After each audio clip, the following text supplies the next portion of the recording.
La parole est à Monsieur Brahim Hamouche pour le mouvement démocrate et apparenté. Monsieur le député, vous avez la parole pour 5 minutes.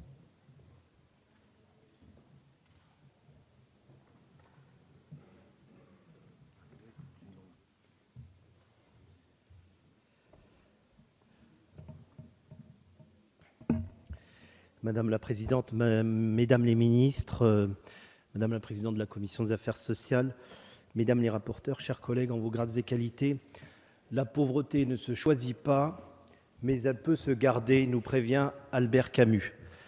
Près de 9 millions de pauvres, 14% de la population, dont près de 20% ont moins de 18 ans et près de 36% sont des familles monoparentales.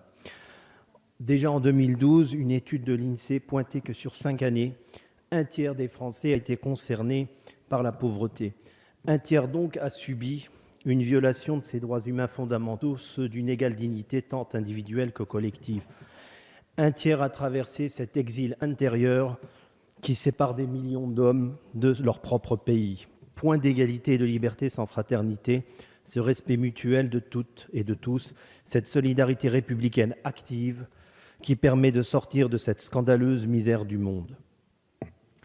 Avec 19,2 milliards d'euros de crédit, ce budget solidarité en hausse de près de 8,6% par rapport à 2017 affirme notre responsabilité mutuelle à lutter contre la pauvreté et pour notre cohésion sociale. Notre groupe démocrate et apparenté, nous démocrates sociaux, approuvons les deux logiques qui le sous-tendent.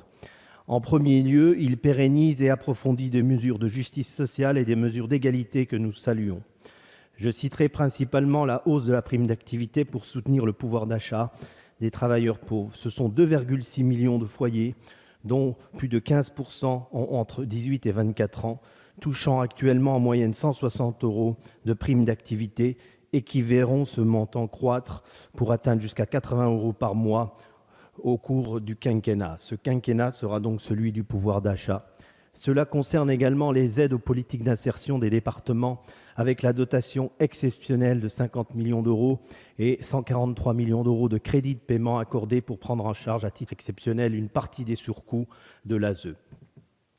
Enfin, ce budget sanctuarise les crédits en faveur de l'égalité femmes-hommes pour financer entre autres des actions de promotion des droits, la prévention et la lutte contre les violences sexuelles et sexistes. En second lieu, cet exercice budgétaire pose les bases d'une convergence des minima sociaux par le haut que nous souhaitons encourager.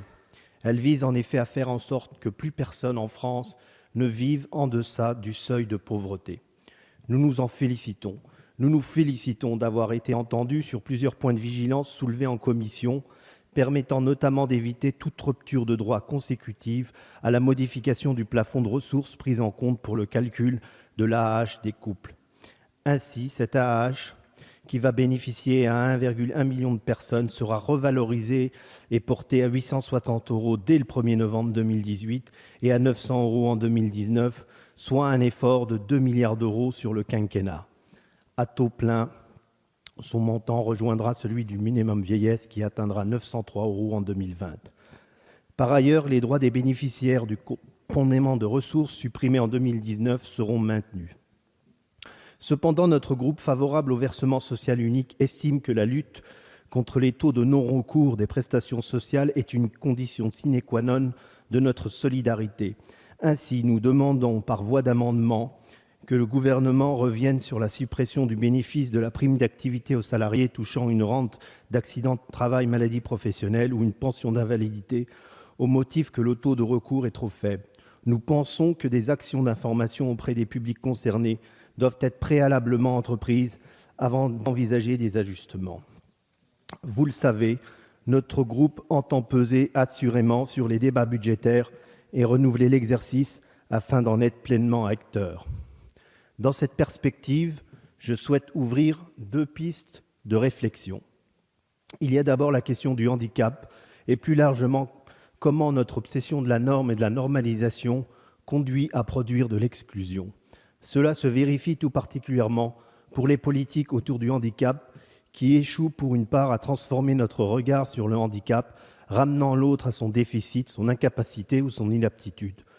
Je crois ainsi nécessaire d'oser le changement de paradigme et de favoriser la convergence des dispositifs spécifiques, notamment financiers.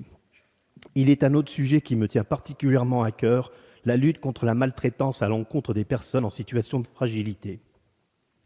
Il ne s'agit pas tant d'inventer une politique de la bientraitance ou de prétendre réapprendre aux soignants, aux aidants la bienveillance, alors qu'ils sont déjà pris d'épuisement psychique et physique, mais il importe de comprendre, d'un point de vue systémique, comment ces gouvernances produisent ce coût de la maltraitance. Il s'agit d'établir des balises de sauvetage de sens en reposant à chaque instant la question humaine, de la conception à l'évaluation des politiques publiques, en impliquant à chaque étape praticiens, usagers, citoyens, pour une véritable approche humaniste, c'est-à-dire pour mettre l'homme au centre de nos pratiques, en tout cas pour une approche centrée sur la personne. Je vous remercie. Merci, monsieur le député.